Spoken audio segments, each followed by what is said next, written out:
Signore e signori, Romina Congera.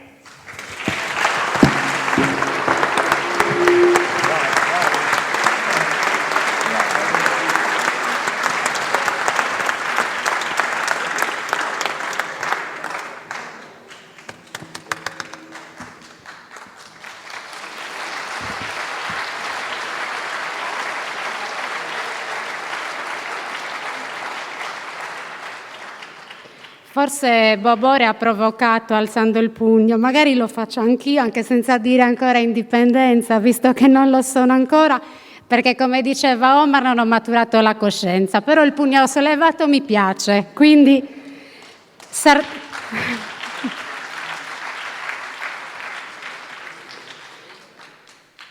Sardegna possibile.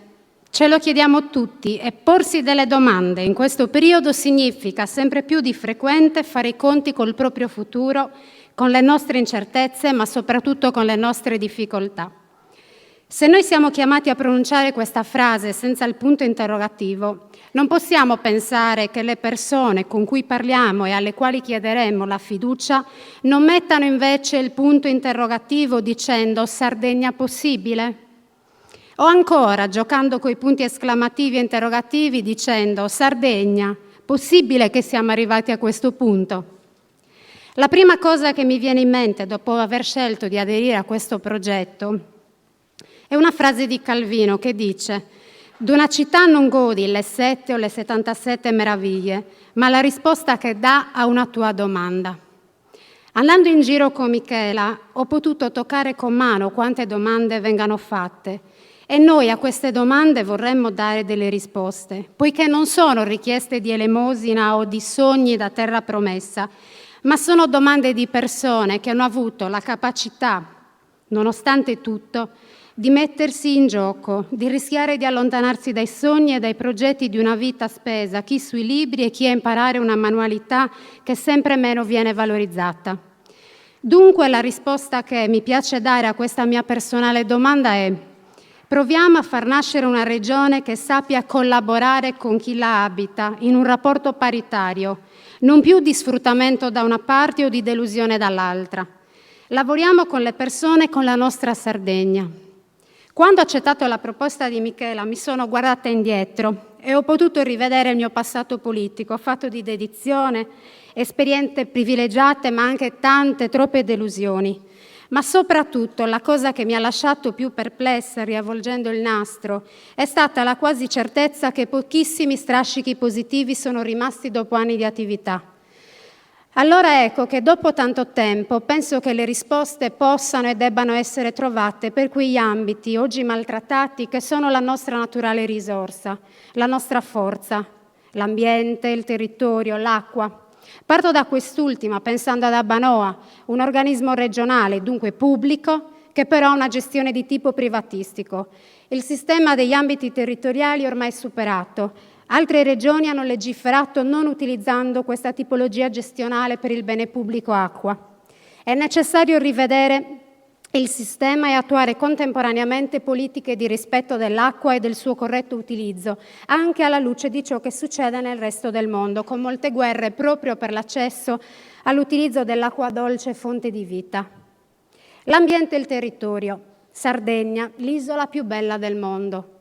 Lancio una provocazione, pensando a quanto non sia vero nel vedere le coste martoriate, distrutte dal bisogno sfrenato di edificare, come se poi anche il turismo in Sardegna si dovesse sviluppare solo attraverso la costruzione di abitazioni, che peraltro rimangono vuote molti mesi l'anno.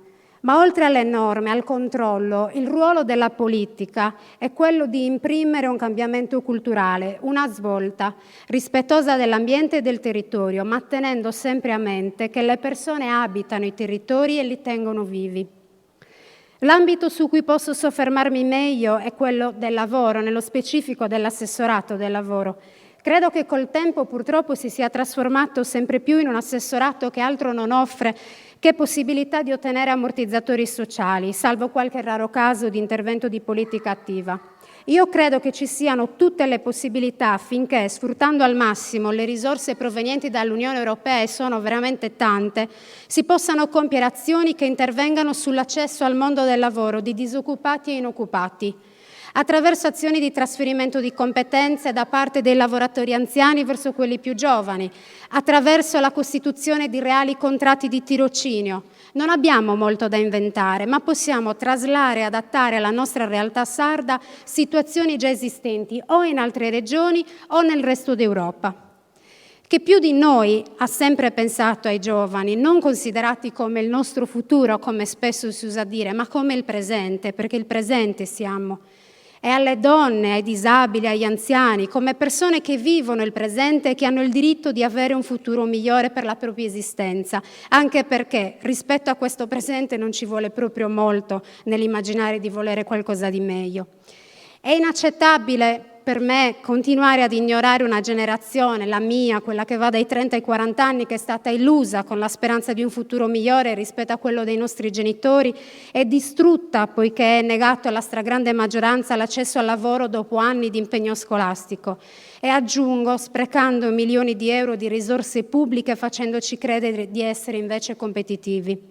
Una generazione troppo spesso dimenticata nelle politiche ad ogni livello e evidentemente sacrificata, poiché ormai è considerata una partita persa. Credo però che al di là di soluzioni che non possono e non devono essere date in questo momento, si debba proporre un approccio diverso alla realtà e all'attività politica, con molta umiltà, con molto senso del dovere e con l'impegno di tutti, noi tutti, indipendentisti e non. Si potrebbero offrire soluzioni praticabili anche per la ricerca di una maggiore coesione sociale. La legge finanziaria sarà lo strumento che consentirà di rendere concreto questo nuovo approccio. Io so bene quanto sia difficile presentarsi alle persone proponendo una possibilità, perché è stato un vizio vecchio di anni proporre possibilità e sogni, entrambi caratterizzati però dall'immediatezza del risultato del singolo. Pensate quanto sia difficile per me propormi a voi.